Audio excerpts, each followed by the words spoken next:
So thank you, Desiree, for the introduction. I almost said Noodle and or Suna. I am Puce, the host of this episode, I think.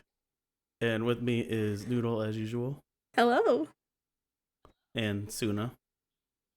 Hello. And today we have a very interesting guest. Guest, would you like to introduce yourself? Hello, my name is Foxy Carter. You could just call me Carter because that is my name. And I'm flattered to be called interesting. Well, That is an interesting topic. very much so the topic we're about to discuss with you is interesting. So that therefore makes you interesting. Why would you bring the guest down like that? It hasn't even been a minute yet. He knows about the topic, so therefore he is interesting. I agree. It's not what you said, but all I right. have Good save. I know more guess. about the topic than any mortal ever should, to be completely honest. You know, I feel like that's that fair about when it comes to cannibalism. anything that deals with the internet. Noodle, why do you know? Never mind. Because I have issues. So, as Noodles alluded to, we are talking about vore today. Carter, would you like to explain what vore is? Yeah. Do you want me to?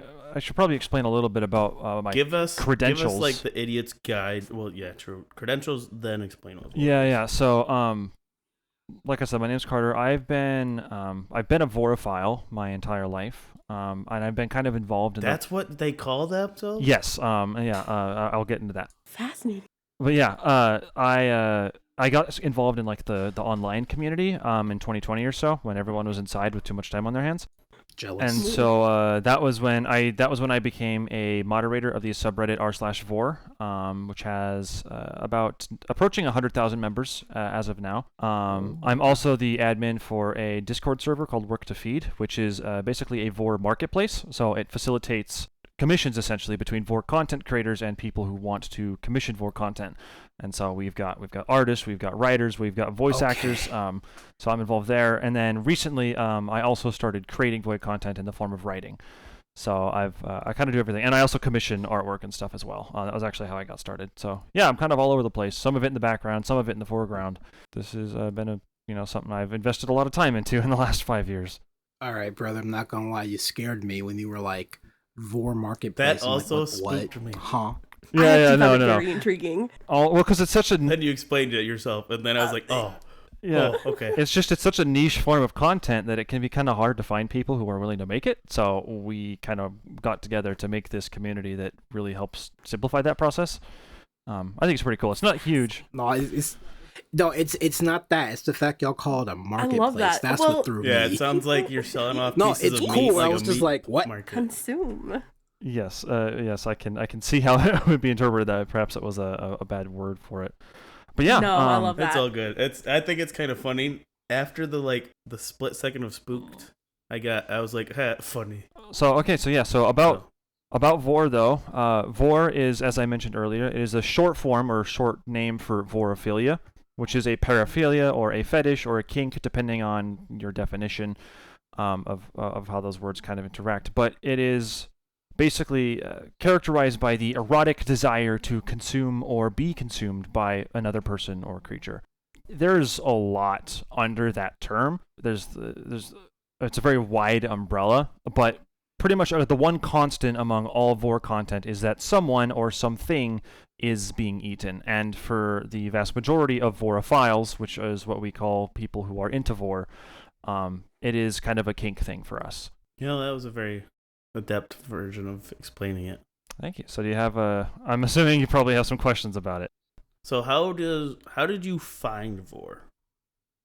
Because other fetishes, I can kind of I can see where people could start from point A to get to point B, but vore, I feel like there's a point A, you get on the internet, and then point B is just straight into vore. Yeah, it's and honestly, every person's kind of journey is different. For me, I think that this is something.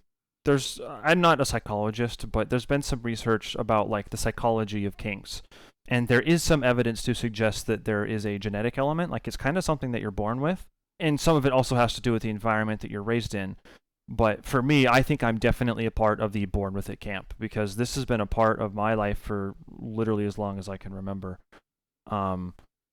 And just kind of having these thoughts that I didn't really share with other people because I when I tried to, I realized that nobody else felt this way, and I was like, oh, I should probably keep that to myself. But for me, I kind of discovered it when I was probably a teenager, and I was in weird places on the internet.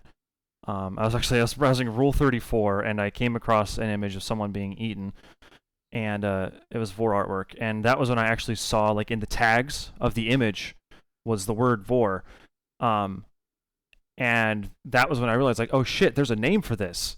And finding that term kind of led me to some communities on the internet that were there for that. But at least when I got into it, which was quite some time ago at this point, there was not much content. It did not have the community online that it has today. And so it was pretty niche, and it was a huge epiphany for me when I just stumbled across that tag, and I was like, oh, there's other people who are into this too. I'm not alone. It was a pretty big deal for me at the time. Did you feel vindicated? Absolutely. Because again, I went my entire life feeling like just kind of ostracized and isolated because I was the only one I knew who felt like this about certain topics. And I remember there were times in my earlier childhood when I tried to talk with people about it, and they kind of looked at me like I was weird, because I was. But I didn't realize that at the time. And I was like, so I learned pretty quickly to keep it to myself, and I really kind of internalized a lot of shame about it. And honestly, that's one of the reasons I wanted to get involved as a moderator, because finding those online communities back then helped me come to terms with this niche interest of mine. And I wanted to make sure that I could continue to provide that community and that environment for new people who might have felt the same way that I did when I discovered it.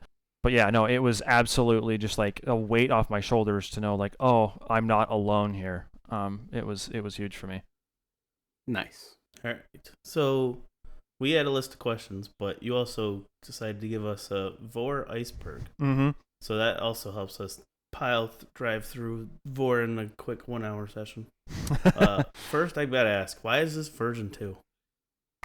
So the little iceberg that I posted was made in kind of collaboration with r/vore. I posted one version to the subreddit, and I was asking for community input, and then everyone gave me some information, so I made the second version with that input in mind. So it is kind of a community effort that you're looking at there, and that's why some things are where they are. So we've got, is vore sexual? We already got that covered.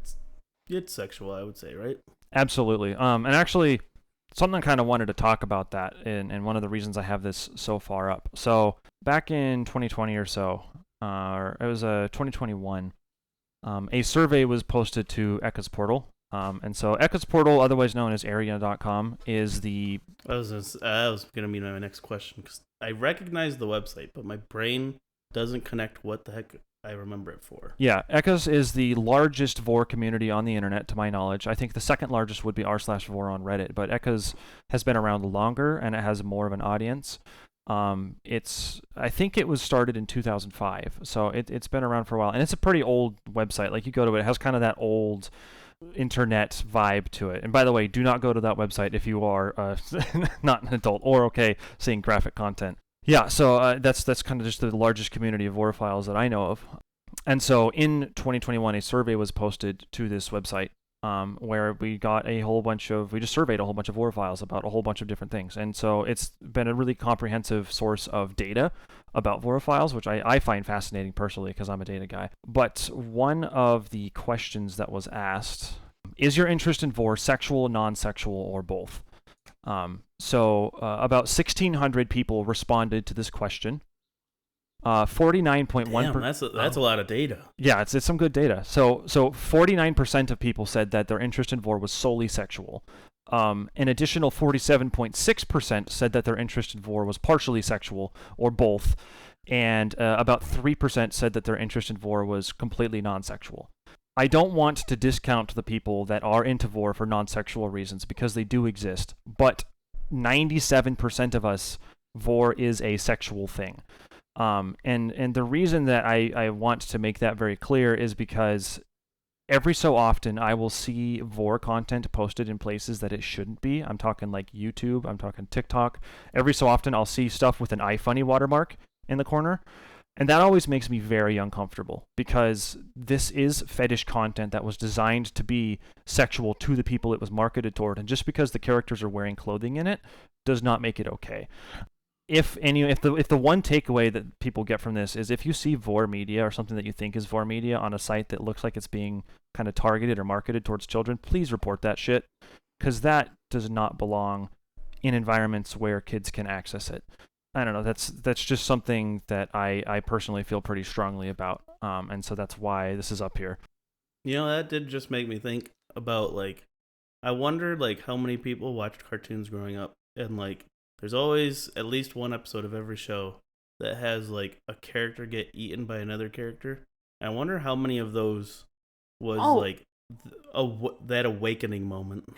It is insane the amount of, like, fetish content that's kind of in children's media. Is insane. I feel like the biggest contender for that is Teenage Spies, Total Teenage Spies. I feel like that's the biggest contender. Or all of their kink and fetish. What, you mean Totally Spy? You mean Totally Spies? Yeah. That's it. Yeah, okay. That one has some. Noodle was merging Teenage Mutant Ninja Turtles and Totally Spies together. My brain's not all the way here. So my problem with that, not what you said. It's specifically with Totally Spies. It's just how many kinks can we fit into this one episode? And like, oh my god, brother, chill. I only give it a pass because I'm like, you did give them new clothes every episode, so I guess it's fine. And I think especially from like the vore standpoint, it's important to consider artistic intent. And like, there's more context and there's nuance here. So an example that I like to give is, back when, remember iCarly, I don't know if y'all watched that. But there is I'm old. There is a scene in the intro where the main character is Jeanette McCurdy and the other one, I'm forgetting her name right now. They're like wiggling their toes at the camera. It came out later that the creator of the show was in defeat. And so like that totally changed the context of that clip in my mind. And I think that's also important to consider when you're looking like, okay, is this meant to serve? Because like, let's be honest, the idea of people getting eaten is a narrative element that has been around for the beginning of time. I mean, Jonah and the whale is like one of the oldest stories we know of people getting eaten. But I mean, there's like mythology of like snakes consuming the world and shit. So like it's not always sexual, especially, even if it is depicted in a kid's show, but you have to examine the larger context. And if you're watching a kid's show and the person making it is a known vorophile and they have this really detailed scene of someone getting eaten, that might be a little bit of a cause for, maybe a red flag or two. Made me think about some episodes from shows now. That thought had just popped in my head because I know there's a few shows and movies back when I was a kid that came out that like girls' breasts would grow, and I'd be like, oh, that's like triggering something in my brain. I don't even know what it's triggering yet. It was the one of the things that kind of made me realize that I was into vore was the scene in the first Shrek movie where they're getting married at the end, and then the lady dragon bursts through the window and she swallows Lord Vorkod whole. I watched that scene a lot when I was a kid. So I didn't really understand why it made me feel the way that I did, but I just know that I liked it. But I don't think the creators of Shrek were going for a kink thing when they made that scene. It just happened to, connect those neurons in my brain.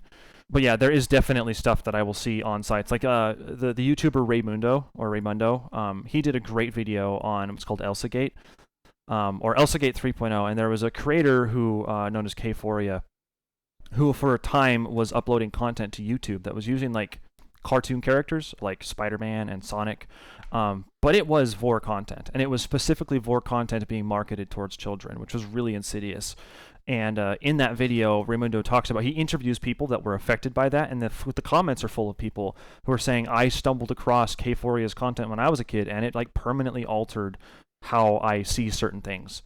And yeah, it can be dangerous. And so that's why I'm such a proponent of like making sure that to spread awareness that like this is, for 97% of us, this is a fetish. And so it should be treated like fetish content, and it shouldn't be posted, at least without an age restriction, on any sites that it could be accessed by children. Understandable. Next good question from the first layer. Is vore real or fantasy? Vore, to me, is what I classify as a surrealist kink. I don't know if that's the official term, but that's what I call it in my head. But this basically refers to stuff that cannot possibly be real because of the laws of physics. And so some other examples of surrealist kinks that I can think of would be like tentacles or transformation or macrophilia, really big or small people, or even like furries. As much as I wish they were, fox girls whiter than they are tall don't actually exist. And so those One day. Yeah, one day when we figure out genetic engineering or whatever. But I would lump vore into that category in that for the most part it is fantasy, it is fiction, and there are some people who engage in roleplay with it, and in fact that's one of the questions we see posted on the subreddit quite a bit is, we'll see people like, I found out that my partner is into vore, how can I play into that in the bedroom or whatever, and there's some roleplay elements you could do, maybe a little bit of biting if you're into that, but for the most part it's really impossible in real life. And we, at least on the subreddits that I'm a part of and the communities that I am involved in, we are big advocates of making sure it stays in fantasy, because people who do try to engage in vore, entertaining that kink in real life, can hurt themselves, they can hurt other people, and it's just overall not a good time. I was going to say, this leads perfectly into the next question.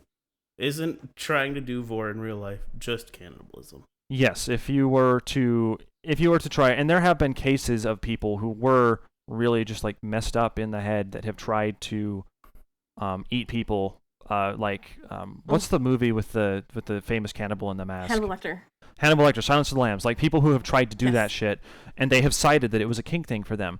But that in our modern world, in real life, it's that shit has consequences, and that would be cannibalism, and we would never advocate for that. At least I would, any reasonable vorophile would never advocate for that. But in fantasy, it's a little different, I would argue. It's no, and that's something, maybe a question we can revisit once I explain some more concepts later of what exactly constitutes cannibalism in vore. But in real life, eating another person is against the law and also unethical, so please don't do that. I have a side question now, since we're talking about eating people. Mm-hmm.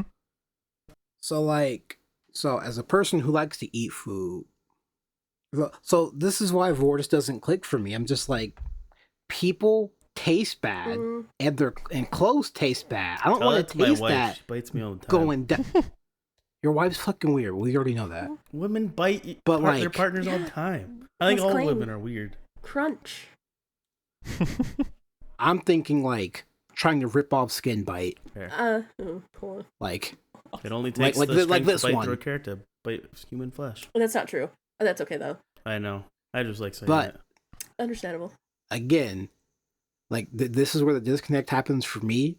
I just look at people's shoes and go, your shoe's nasty as fuck. So it's got a taste bad going down. I don't want, it shouldn't taste bad. That's, I'm just no. Gross. Yes. I feel that's what then makes... do y'all factor in clothes and whatnot when you're thinking about eating? People are sometimes naked. Oh yeah, a lot of the time they are. Sometimes. I said sometimes. I didn't say all the time. I said sometimes. That's my thing though.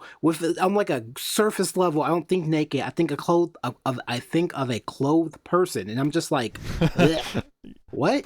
Yes. You're using logic. You're putting too much logic to porn here, my guy. Yeah, and at the end of the day, it is because it is all fantasy, we're not really bound by the rules of reality or, those, even the expectations. And there are some people who focus on that in their content, but for the most part, we just kind of pretend that doesn't exist. So clothes and shoes just don't taste like anything. Yeah, or they're just not a consideration. Or the person is, or item or animal is spit back up. Unless you're not really fully tasting it. Yeah. But I did want to also mention that you talked about, because there's been some talks of biting piece by piece, and this is something I should have mentioned earlier. In the vore world, most of the stuff that you're going to see involves swallowing people whole, or in one piece. There are a subset of vorophiles that are into what we call hard vore, and that is the more what you might classify as traditional cannibalism. It's piece by piece. It's often pretty gory. But I can tell you again from that same survey that 61% of vorophiles of those surveyed are not into that form of vore at all. And a good chunk of them, another about 30% or so, are only partially into it. Approximately 1% are into traditional, what you might consider cannibalism, or the hard, biting off in small chunks. So again, vore is such a wide umbrella that it's really impossible to make any general statements for any one vorophile. You get 100 of us in a room and you ask each of us what we like about it, you're going to get 100 different answers. But for the most part, most of us are into what we call soft vore, which is stuff that does not involve pain or anything like that for the person getting eaten. But yeah, I just wanted to clarify that. Okay. No, I'm Hannibal Lecter. I'll eat piece by piece. You're my dinner. But I'm more cannibalistic. I have more cannibalistic tendencies. If I had my choice. Well, it's okay. We're Plus, going to see you in the news one day for eating your boyfriend. That's okay. I love him so much. I must consume him. Yep. We could. I think an argument could be made. Cannibalism isn't sexual to me. That's love. I love you so dearly. I must make you a part of me. Oh, bitch, you're a fucking yandere. Shut up! I thought you were just like a mildly aggressive tsundere. Oh, now my pee-pee soft. Oh. I love him so.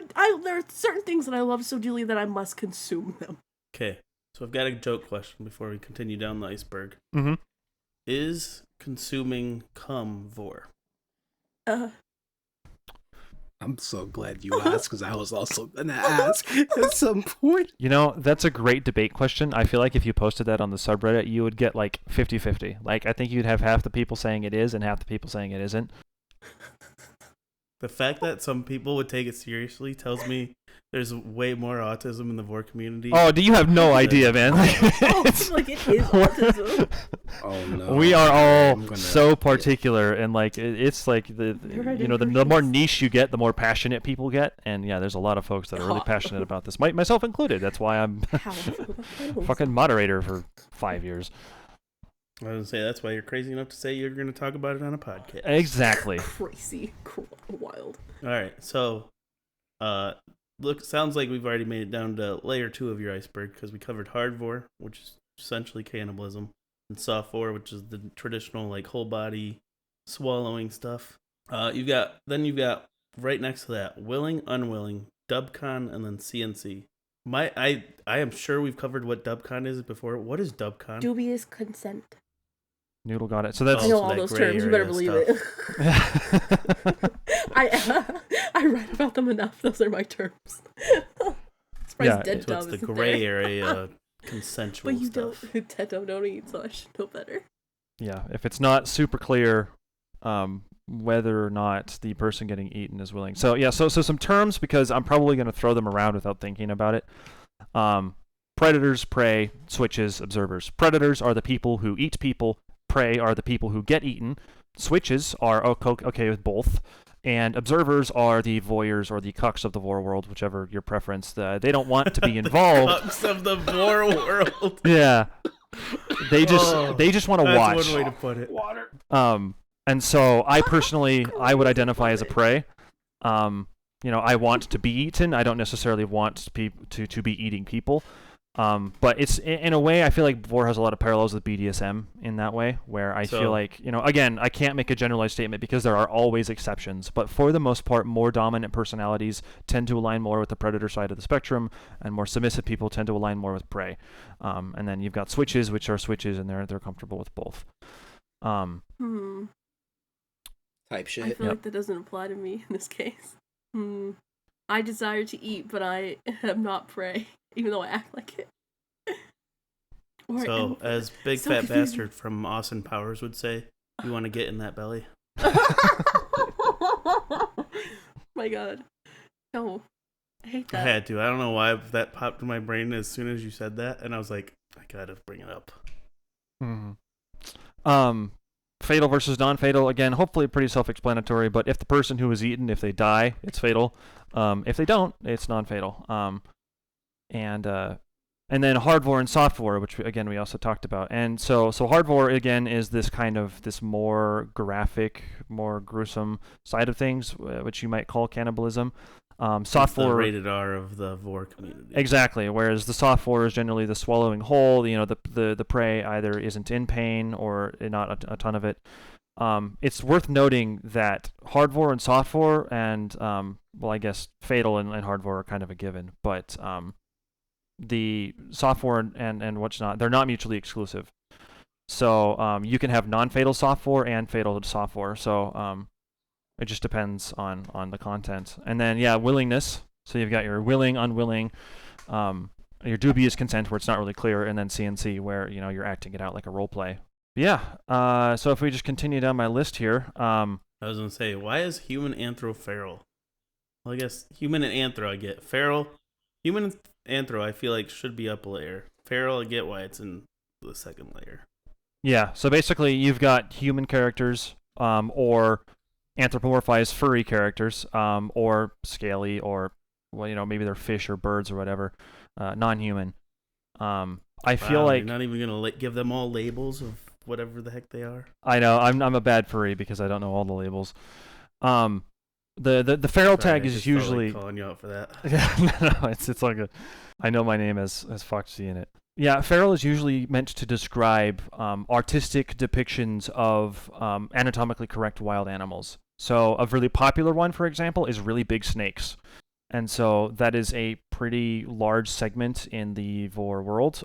Is like there's people who are really into snakes, and so you will see snake predators a fair bit. And so that would be an example of a feral predator.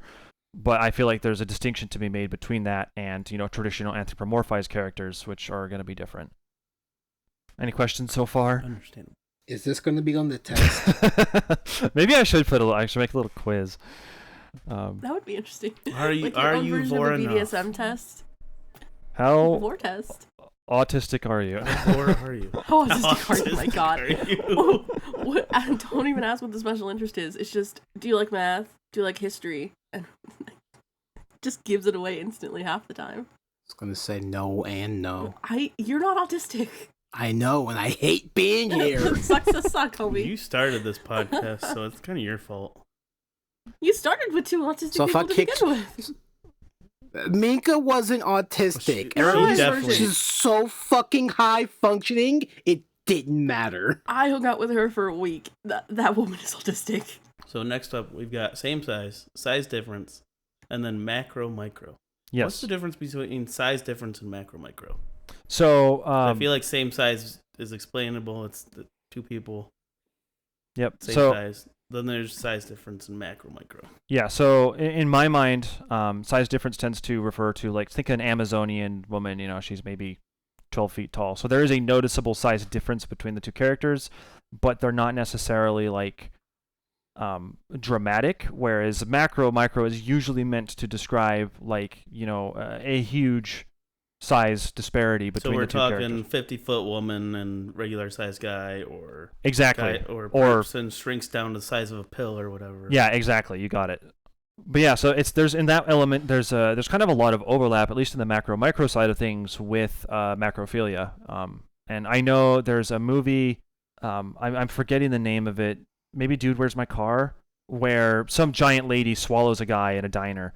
And I know that was a trigger point. That was kind of like the inception point for a lot of people, where they realized, oh, that's doing weird things to me. And then that was kind of how they discovered that they were. I can't remember the name of the movie right now. I'm sure there's some vorophiles out there who are maybe listening to this and just yelling in I the think screen. I know the movie, but there's not enough information. No, just guess anyway. No, because I can think of a couple of American ones and a couple of Japanese ones, but there's not enough information. This makes me wonder. Just guess. No. How much Magic School Bus influenced people? Oh yeah. I wonder. Yeah, I have definitely.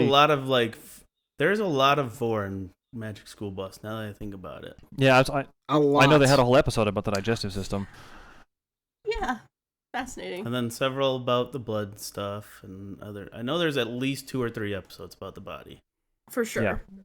I would not be surprised in the slightest if there were people that was their vore awakening. It wasn't mine because I never watched those, but yeah, I could absolutely see it.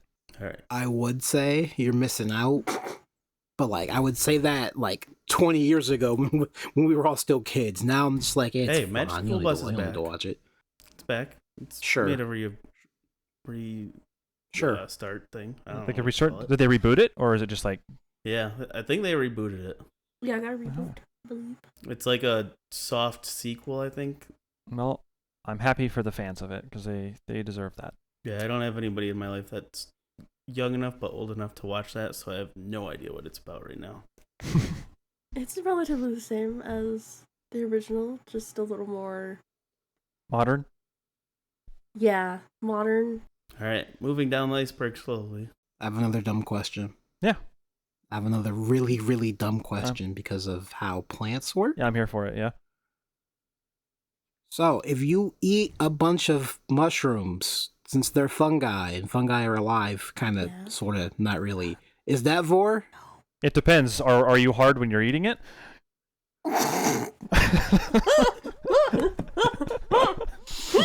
That was the best answer. No, I'm not. Then it's probably not vore. Oh, man. That actually, I meant to ask sooner. Because when you were explaining vore, you explained it as eating people or objects. Yes. I've never heard that second part before. Yeah, there is a subset of a kind of vore interest called object vore. And it can be involving, it has some parallels with feederism or stuffing, I think is what it's called. Just like the kind of a sexual interest in just eating in general. Again, there's a lot of overlap there. But yeah, it's on the more niche side of things. I'd say most of the stuff is more focused on living things. But yeah, there is absolutely object vore out there. I was gonna say the people who like eating other people must be like, you just like eating. Yeah, and I think you're a phony. I think it all just comes back to how you're a fake vore lover. Yeah, I know. You're in the wrong subreddit. Gatekeeping. Yeah, no. I try not to gatekeep. We want to be all inclusive vorophiles here. But yeah, I just really think it comes down to just goes back to that conversation about context behind what's being shown, and if they're trying to be sexy about it, then it might be considered vore. But if it's just all the burger commercials are vore, are you hard watching them? I mean, I'm hard watching if the woman is them. hot enough. Did you not see those Rally's commercials from like the 2000s where the woman's for me, it's a Jack in the Box. bikini eating it on a car? Not Jack in the Box. What is it? Oh my god, I was living. Yeah, Checkers. Hardee's. I want to call it Hardee's. You gotta give me a second. Carl's Jr. Oh my god. Carl's Jr. Yeah, I was like, a lot of him those. eating, a lot of the women eating burgers. But the thing is, were you turned on by the women or the act of them eating? I feel like that's the difference. Yeah, definitely. And I mean, women. And it can be just wanted both. to bring that up. Absolutely the women. Fair. Again, I can imagine that there are vorophiles out there that would be really into that. I was say, I bet you there's a few who awaken from those commercials. I just don't like Carl's Jr. Like, I felt like I was gonna die after I had a hamburger. I was like, oh. That's why I said Rallies. All right, so why is oral vore in the second layer? Yes, good question. So again, that goes. I feel like that's like the number one thing people think of when keeping they it think in your mouth, not fully swallowing into tummy. No, it's fully swallowing. The reason I have that higher up in the iceberg than some of the others, which we'll get into later, is oral vore is by far the most popular form of vore. It is the most common form of vore to see in media that is not trying to be vore. And so, and in that survey I mentioned, it was asked, what is your favorite kinds of vore? And 93% of people said that oral vore is something that they enjoy. So again, you stick 100 vorophiles in the room, you ask 100 of them, do you like oral vore? 94% of them are going to say yes. I was going to be kind of scared if you had said less than like 80% and very confused. Yeah, so it's definitely like, it's the kind of the predominant one. It's what we see the most of on the subreddit, and it's probably what most people are going to be exposed to. It's again how I was kind of exposed to it. There are others, but yeah, oral vore is definitely the top one. That makes sense? More of a question of why it's not in the first layer. Because like I said, that's just kind of like, I feel like that's, if you know what vore is, that's the first thing that pops into your head. Yeah, that's a good point. Like I said, this iceberg is work in progress. Maybe I'll move it up. I argue for it to be moved up to layer 1, even though I'm not in the community. Hey, you know what? Sometimes we need those outside opinions. Like it's a perspective we don't have because our blinders are on, All red flags are regular flags if you're wearing red glasses. Yeah. Yeah, that's you, Noodle. You so much. I said it wrong. It doesn't matter. No, you didn't. No, she said all red flags are red flags. When you have if you're wearing red glasses, and it's like, well, yeah, because that doesn't change anything. It's supposed to be. They're extra red. So it's supposed to be rose-colored glasses. All right. You can't see the red flags. I'm gonna combine the next two because I feel like they're kind of adjacent. Yeah. Digestion and disposal. Correct. Yeah. So digestion, again, we're all familiar with how the digestive process works. It kind of goes back to that whole fatal versus non-fatal thing. A lot of pieces do involve digestion. Not all of them do. And then disposal is what comes after digestion, to put it nicely. That's one of those things that is fairly niche. To go back to my survey and our data, half of all vorophiles are not into disposal at all. I was gonna say, I feel like digestion's where, like, I feel like from what I've seen of the vore stuff, digestion, like when that stage starts, a lot of stuff seems to fade to black. Yeah. Your intuition is absolutely right there, and that's generally the pattern we see, and that tends to be the preference of the crowds. Again, there's always exceptions, and there's still like half of all vorophiles are not into it, but the other half are into it into some degree. So that's a fairly kind of even split there, depending on the context. But yeah, those two kind of are often seen together. And then that kind of leads back into the next point, which is what we call endo or safe vore. Endo is short for endosomatophilia. And this That's is a big word that I don't know. Yeah. It's basically the idea of being kind of safely inside someone. So endo is usually used to describe non-fatal vore. And in this case, it can often be depicted as kind of romantic or wholesome. And a lot of the time you might see that with like maybe it's kind of have themes of like motherhood or love or affection. I know Noodle, that's for you. I was gonna say Noodle kind of Hey, mentioned that. But you know, if you're doing bite by bite, they're probably not gonna survive. But that's kind of where it goes into. The vore umbrella is so huge that you've got people on all sides of the spectrum where it's like you've got people who are really into the hard vore side of things and they're really into digestion and they're really into fatal, and then you've got people on the complete other side of the spectrum and they're really only into endo and safe stuff, and they don't want to deal with all of like the kind of bad, what society might see as bad. And so that's why it's really hard to make generalized statements about all vorophiles, because not all of us, and then that kind of leads back into that is vore cannibalism question, because if you're not digesting the person that you eat, is that cannibalism at that point? Or if they're being safely released, is that just a hug but better? Oh, that's so cute. Better. That is so sweet. My God. Oh, that is so adorable. Oh, I wish I could relate. Mine is fully your every meal. Yeah. What's sad is last night I was thinking about how this conversation was going to go, and I had that exact thought. So I'm glad I'm on the same wavelengths. Mm-hmm. So endo is usually safe, usually wholesome, and there's some endo people who are really into the safe side of things that don't like being lumped in with the hardcore side of things. But you know, that's the term that we've gotten stuck with, and so I just want to make sure that both sides get representation here, because vore is not all about just the gruesome death. A lot of the time, it can be really really wholesome and fun. So. All right, so let's touch on the role play real quick, 'cause even though I feel like, again, I almost feel like that's layer 1, but I understand why it's layer 2. Yeah, and that kind of goes back to, is vore real or fantasy? You know, a lot of the time, one of the few ways that people can kind of engage in this in real life is through role play, or we also, that's a very popular way for vorophiles online to interact with each other.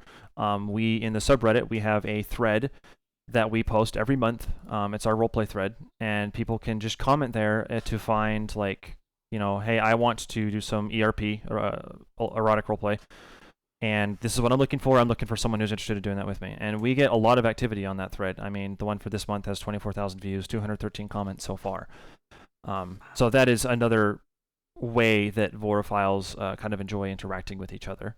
You know, that brings up a really weird question. Mm-hmm. So there's long-term roleplay, and then there's short-term.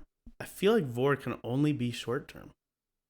Again, it depends on the kind. If you're doing like an endo or something safe, maybe not. Maybe you can do it long-term. Or, you know, yeah, some people, they only want like a one and done. It's like they just want to do something for a short time, and then there's kind of a natural conclusion to that narrative, and then they move on. They make a new narrative or a new scenario. I guess you could have two characters who interact, and vore happens a lot between the two characters, and it ends safely or softly or whatever, or non-fatally, constantly, and then that'd be long term, I guess. Yeah, that's got me thinking. So for the role playing, This is more so for people who have money. Is VR chat not just like an option? Oh yeah, there's a huge vore scene in VR chat. Okay. There's everything in VR chat. Yes. But yeah, it's definitely, I think, for some people who have the means of engaging in that. I personally, I don't have a VR setup, so I have never experienced it, but I have friends who are really into that. Interesting. Okay. All right, diving down to what you've labeled as the third layer. Layer 3.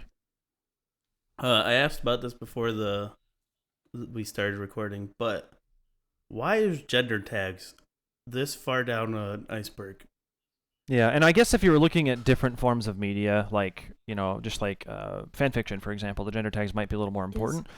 But within vore specifically, there's a format to our gender tags usually, where it's the first one is the predator, and the second one is the prey. So if you see a capital F or just an F and then a M, that usually means female predator, male prey, or FF or whatever. You might see F/question mark, which means we don't know who the prey was. But there's some nuance there in terms of what genius. Yeah, that's kind of how it is for some for older fanfic, like a double, like a capital M, that's a male dominant character, and for like uncapitalized F, it was submissive female.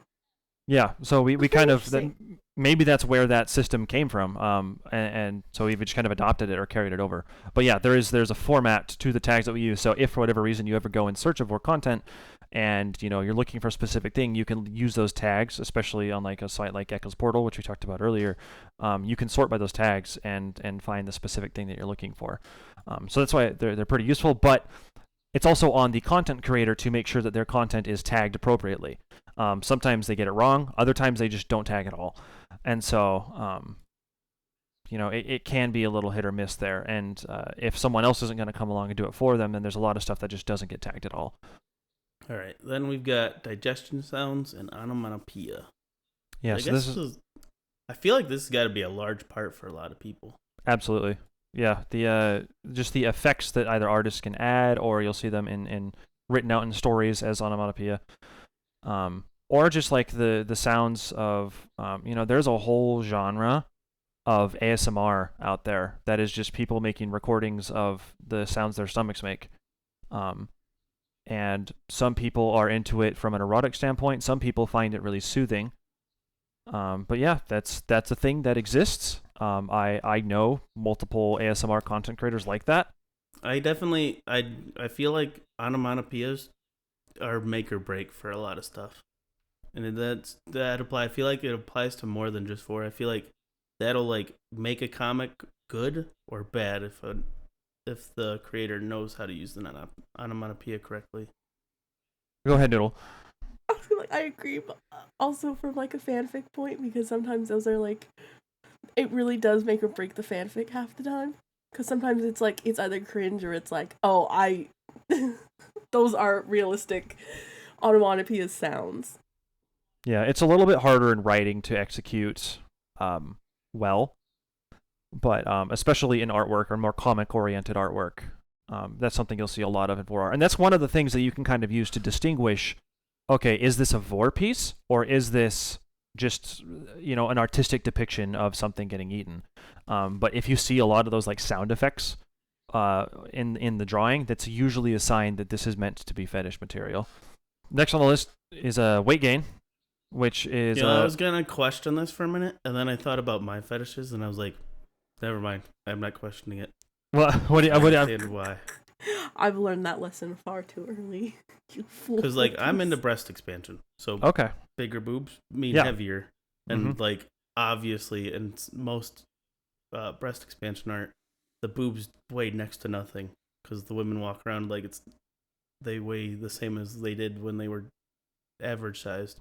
Yeah, so I assume it's similar with vore. It's where like, a character just ate another character, it should be really heavy, and then they just walk around on screen for a minute or two. Yeah, like it's nothing, or the fact that they've got a whole ass person hanging out in front of them, and that doesn't seem to bother them either. Because I'm a writer and I have like original characters and they live in a setting, and I had to make all of my predators like superheroes to justify them being unbothered by carrying the weight of another person around. But yeah, that's definitely a thing that you'll see in a lot of vore artwork. And again, there's parallels with that with some other fetishes out there, like you mentioned, breast expansion. There's stuffing, and just BBW. So yeah, that's a common theme. All right, so next you've got alt vore / alternative vore. What does that mean? Because I feel like that could go in a million directions, and this might be just like a slap all like umbrella term. Exactly, it's kind of a sub umbrella because it goes back to, and this is why I have oral vore in a section higher, because oral vore is the default, and I feel like that's what most people think of when you say vore. Alternative vore is kind of everything else, because here's the thing: if there's a hole, people have made vore of it. Some of them obvious. It doesn't have to be a hole. Oh yes, and yes, in some cases it doesn't even have to be a hole. And so that's generally what alternative vore is meant to describe as an umbrella term. If I go back to my data, and looking at my list, so like anal vore is a popular example. 60% of vorophiles are into that. Really interesting. Yeah. Fascinating. Unbirth, or vaginal vore, is 55%. That one's not quite as shocking. Yeah, this one probably will surprise you, which is cock vore, which is through the dick. I don't know if you're familiar. Yeah, if you're familiar with sounding, just imagine. I've seen. Oh my enough God! to know Please, that. So that's just those more words are advanced horrifying. sounding. Yeah, well, 46% of vorophiles are into that. Fascinating. You say that, I'm not shocked because I've seen enough cock expansion stuff to know that's super common. Yeah, I'm such confliction.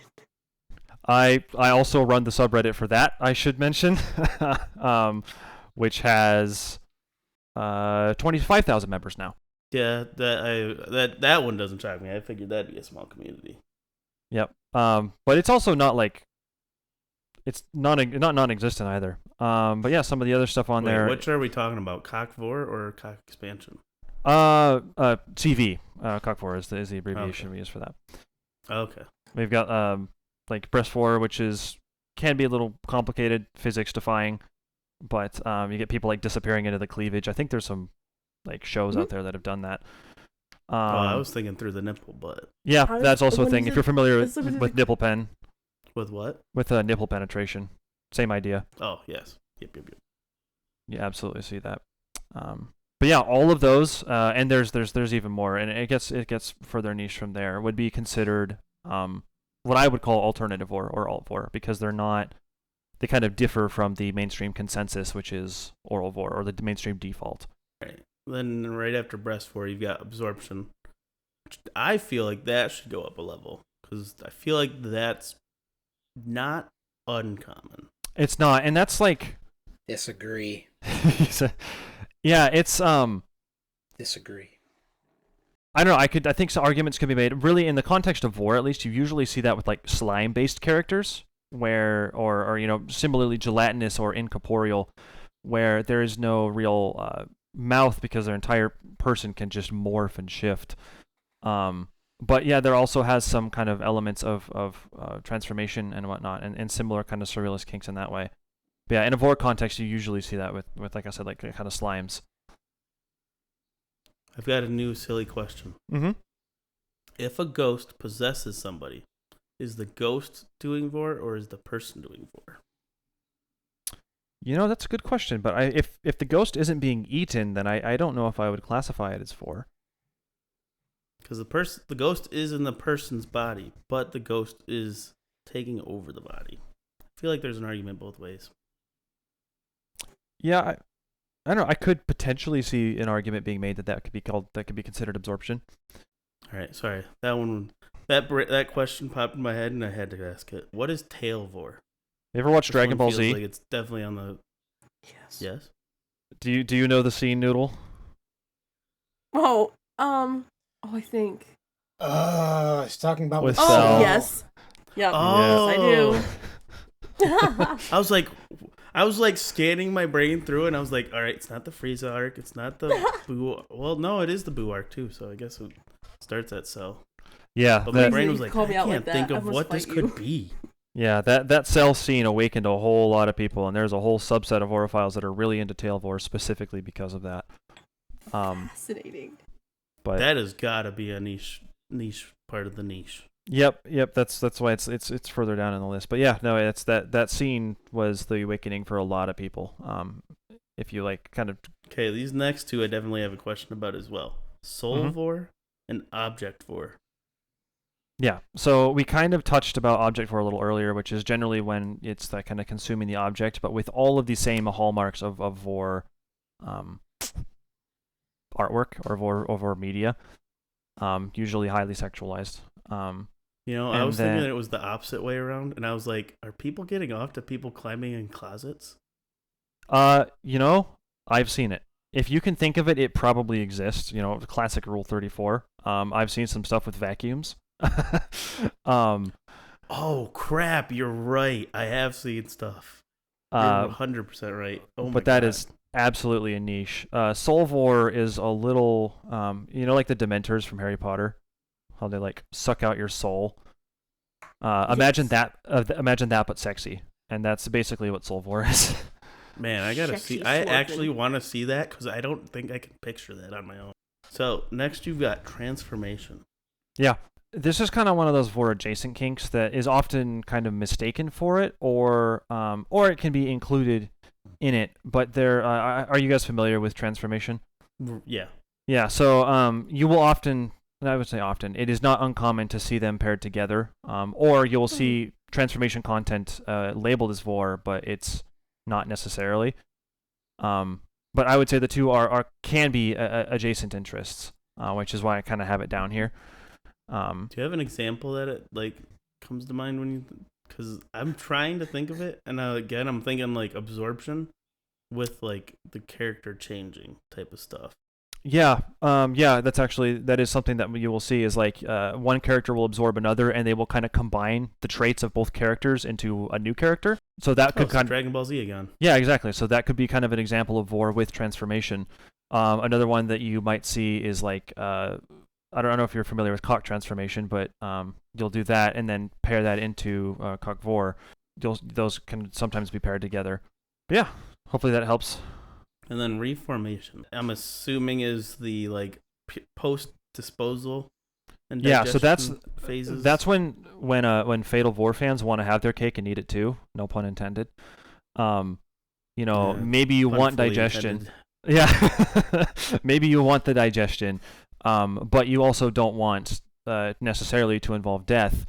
Reformation is kind of the answer for that. And there's a lot of different mechanisms people use to justify this. It could be magic, it could be technology, it could be plot hand wavy, who cares? But it's a way of, involving kind of the themes of Fatal Vore without the fatal aspect. So that's something a lot of people will say is like, I'm only into digestion if there's reformation after, because they're not into the idea of someone dying for, they don't want their OC to die. That's not how that works. Sometimes people fully will let them die and like have to start from scratch. That's on the next layer, actually. I love D&D. That's wild. Glad I can be the segue. Shit, why'd you have to say that, Suna? I hate you so much. Now I have to be like, shit, I'm just like these people. I'm just like these people. What do you mean, these people? The people who are like, oh, my OC is so important, I can't let them die off. Yeah, I'm pretty attached to mine. I guess he's never seen Tropic Thunder. I also I am have very not. attached to mine. She's been around for a long time. I have a character.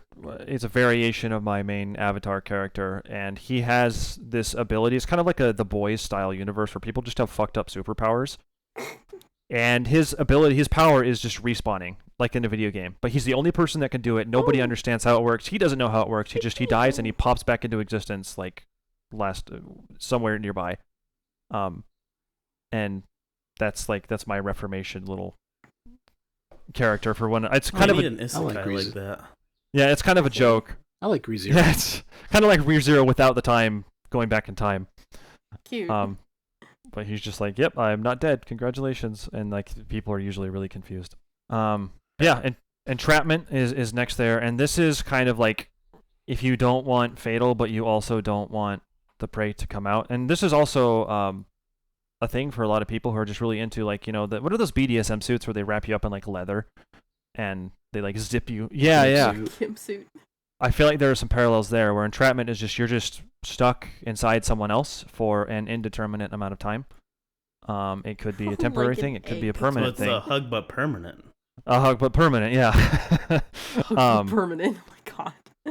I feel like my ADHD neurodivergent S could never, because I would get bored out of my mind after a little while. No, some people are really into There's that. not much in the belly. There's not much to play with in there.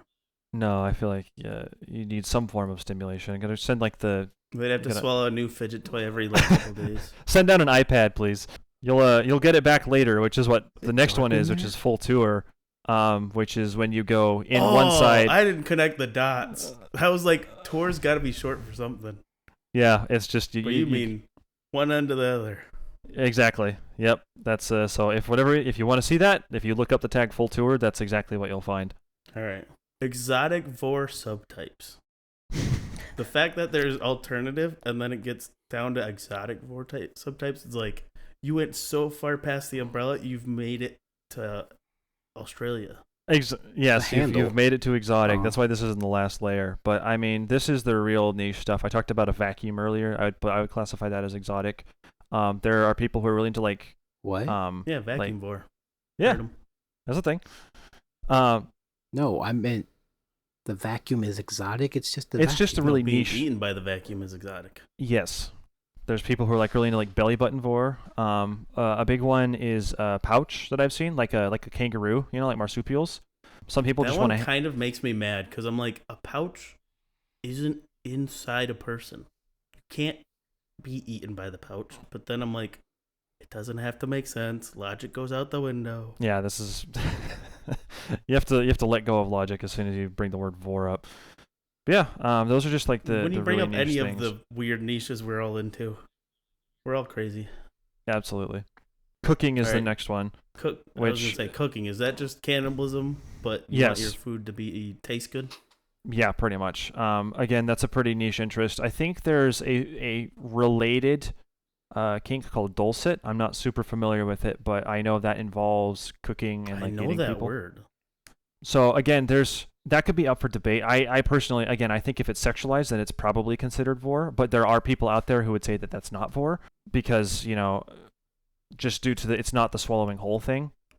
So again, it's a thing. It's not super common, but it exists. Same with like the next three, which is tattooification, sentient body fat, and sentient cum. Okay, out of Basically- those three, only tattooification is the one I'm like, I don't think I can understand this one.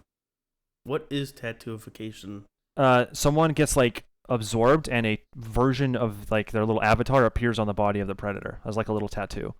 Oh, I was thinking like somehow turning their body slowly into ink and inking them onto. No, it's like a person has a tattoo, and I was like, that's complicated, and somebody's into it somewhere. Yeah. It's like I'm sure you could classify it as exotic vore if you wanted, but yeah, no, it's just like a sign of like the predator that hey, this is their record of all the people that they've eaten. And then sentient body fat and sentient cum is a fun one. That's just like a slime. You just turn. Have you played Slime I was Rancher? gonna say, I've seen those. I've seen Oh, both of Slime those Rancher. too common to know that they are. I know they exist. Words. Yep. Slime Rancher are so cute. I guess that is vore. Well, I consider that cannibalism, to be fair. Yeah. Hammer Space is kind of like I think it came about from like an old Bugs Bunny cartoon when he just pulls a hammer out of fucking nowhere. I was gonna say Hammer Space exists from Looney Tunes. Looney Tunes, I that's know the word that. I was looking for. Yeah. And it's basically vore without any visible bulge or very small bulge, and so Interesting. like a bag of holding from D&D, if you will. I would have assumed the bulge is like a big important part for people. Yeah, and it can be. Yeah, it kind of takes that trope and flips it on its head, but it definitely has its fans. I'm actually one of them. And then this goes back into, I can't remember when it came out, but the permavore and profile play. This goes back into, Reformation. We're talking about Reformation and character death. Some people are really into this idea of like once a character is eaten, they're gone. And they will never use that character again, or they will agree to not to use it for like a certain amount of time. I actually know of a content creator who they were a vore streamer, if you will. I don't know if they're still doing it, but at one point in time they were offering contracts, permavore contracts, where their avatar would eat people, and then they would only do it if the character was basically gone. Which I was is gonna say, does that mean like the person would like eat their chatter, and then the chatter would make a new Twitch account to like be under, Pretty much, yeah. instead of being like who they used to be, their new chatter. Yeah. What an interesting concept. Unless you've got profile play. Yeah, so that goes back to, again, kind of, it ties into this idea of permavore or perma. But sometimes you'll see, okay, I don't want to get rid of my character completely. I want to make it a little more permanent. And so they will like change their character, or they'll change their profile picture or their bio on Discord or Twitter or whatever. And they will say, eaten by so-and-so. And it's just kind of like a... Man, imagine a headstone profile picture eaten by so-and-so. Yeah. Yeah, that's pretty close to what it can be. And so, I don't know, if you're ever on Discord and you see... or Twitter or whatever, and you see something like that, yeah, it's probably a person doing profile play. But again, I have trauma now because I've seen a lot of that. Poor thing. That feels like so much extra work. I would never want to put that much work into anything. hey, for some people, it's a big part of it. Totally fair. But congratulations, you made it through the whole iceberg. Before we go, Carter, there's a thing we do called Last Call, where everybody gives their final thoughts, questions, feelings, emotions, concerns, all that jazz. When did emotions get mixed into it? When I traumatized you with my vore lore dump. Yeah, that's an emotion. All right, Noodle, last call. I figure you'd make Suna go first because he talked the least amount. For once. I know, right? Is there anything specifically niche to what you enjoy, specifically to vore? That doesn't always like align with a lot of other people. It's just like a you thing. I was gonna say, are you a minority in any of these stats? I am, because oral vore is actually my least favorite kind of vore. Interesting. Fascinating. Which is not to say I don't like it. I do enjoy it, but if I were to rank like all some of the ones that I mentioned, it's lower on that list for me. I wouldn't say my least favorite of the big four. The big four being oral vore, anal vore, unbirth, and cock vore. But for me personally, vore is very sexual. When I did that survey and I talked about like the sexuality of the interest, and one of the answers was, is vore solely sexual? I was one of the 50% who said yes, because it is never not sexual for me. So for me, and also with how I kind of got into it, is I really like the idea of kind of me being used as like a toy. There's kind of like an objectification, humiliation element there. And so I tend to prefer vore types that bring very obvious sexual pleasure to whomever is eating me. And so that usually involves stuff involving people's sexy bits.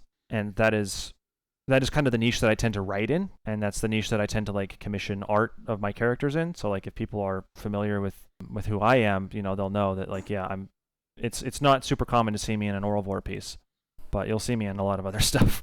But yeah, that does make me somewhat of a minority in the vore community, which is kind of funny that I'm, in kind of a leadership position in a lot of these communities, but the most popular form of vore is actually one that doesn't appeal to me all that much.